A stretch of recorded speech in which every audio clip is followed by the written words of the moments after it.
How can we market our Delray Beach schools so parents understand all the wonderful choice program opportunities students have, such as the elementary through high school IB program, the Construction Academy, and the Criminal Justice program? Well, the first thing I think we should do is hire Elizabeth Burroughs. She was fantastic. She was fantastic. No, really. If you were to ask me about our school, obviously, we talked about our International Baccalaureate program, but I'd also talk about our International Baccalaureate Career Certificate. We're the only active IBCC school in the state of Florida. Now, what does IBCC mean? For those students who would like to pursue the Construction Academy or JRTC, they have an opportunity to do that, but of course, run that juxtaposed with our IB program. It's a scaled down version of the IB program. It's just as impactful. I think it's fantastic. We also have our Criminal Justice Academy, our Construction Academy, our Sports Marketing program, our Early Childhood and Teaching Academy.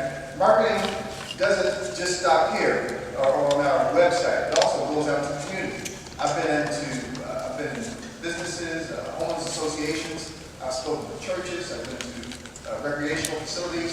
I've been at Columbia Park next week. We're going to do a scholarship seminar. Anywhere and wherever you would have me, I'll be more than happy to come out and spread the good news about Atlanta Community High School. I'm thrilled about what we're doing here. But let me spend just another minute, if you will, on the Construction Academy.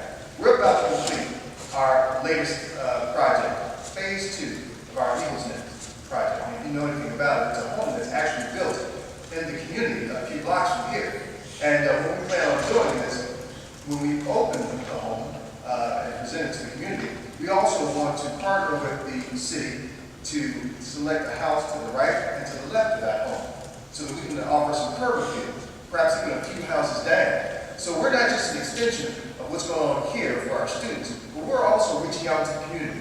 That's marketing, and that's good news. It's about community schools, like Mr. Puna said. It's about village. We're trying to take care of our village here in Delray Beach.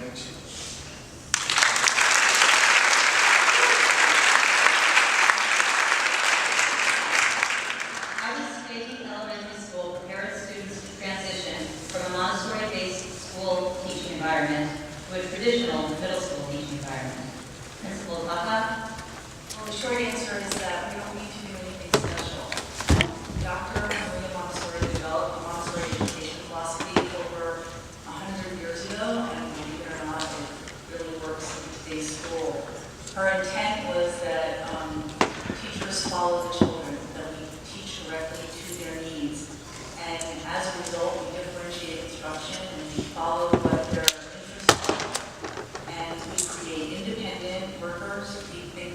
problem solvers. The students transition into middle school with those skills, and they don't have any issues. They come back after they graduate high school. We have an alumni team, and we invite them back. They share their experiences. They're all going to college, and they're all saying that they have this great capacity to, like I said, be problem solvers, do conflict resolution, because we teach peace education, and it's just an easy transition.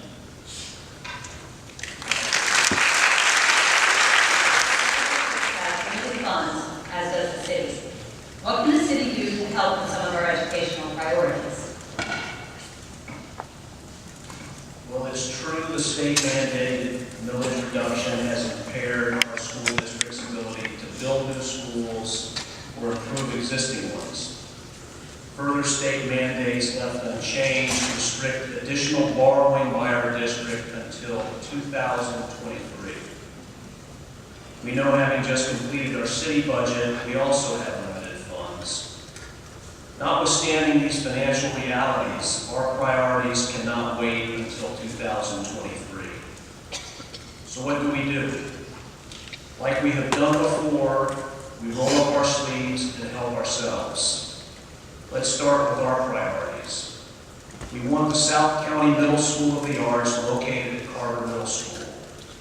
We want to expand capacity at Hermosa Elementary School of the Arts. We want to modernize or rebuild Pine Grove Elementary School.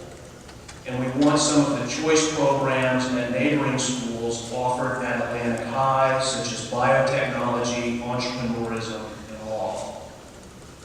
These are big dollar goals that will take energy and collaborative solutions, and we are moving in that direction now, working closely with school district officials on innovative private-public partnerships to attract private capital investment into Delray schools. As success begets success, we will attract more private investment as we demonstrate tangible results with educational improvements. One example is Delray's Dare to Be Great Foundation, an organization that gives scholarships to Delray students so they can return home, find work, and contribute to our community. I'm pleased to announce the Dare to Be Great Scholarship Foundation has received a $1 million commitment to its scholarship fund.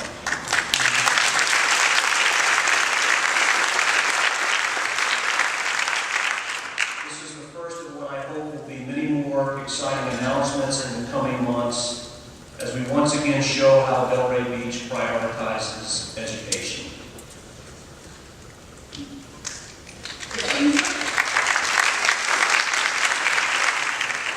Superintendent Tudor, can anything be done to reduce the amount of testing our students, our kids are subjected to? Well, from my time in the district, I know there are a few things that inspire as much passion in parents and teachers and principals as does the subject of testing. And we know there are really two kinds of tests and two purposes for testing.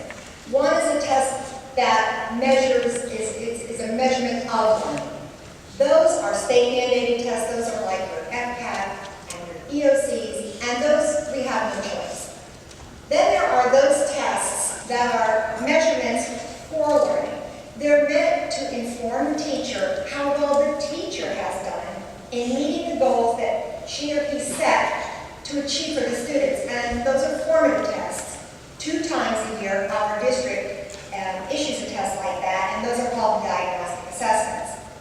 Now, there are smaller benchmark assessments along the way, and depending on where the school falls in the differentiated accountability, which measures the school's achievement, some of those are very optional for many schools. Those are decisions that principals discuss with staff and faculty, and they decide.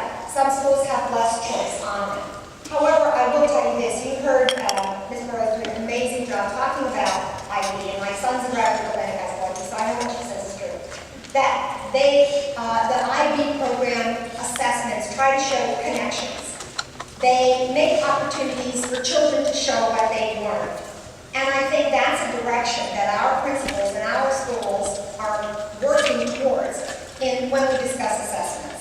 I do know that our chief academic officer and our superintendent meet regularly with every division, elementary, middle, and high school. The conversation about assessment, how much, when, comes up regularly, and I do know that they are always looking for ways to minimize or avoid unnecessary testing.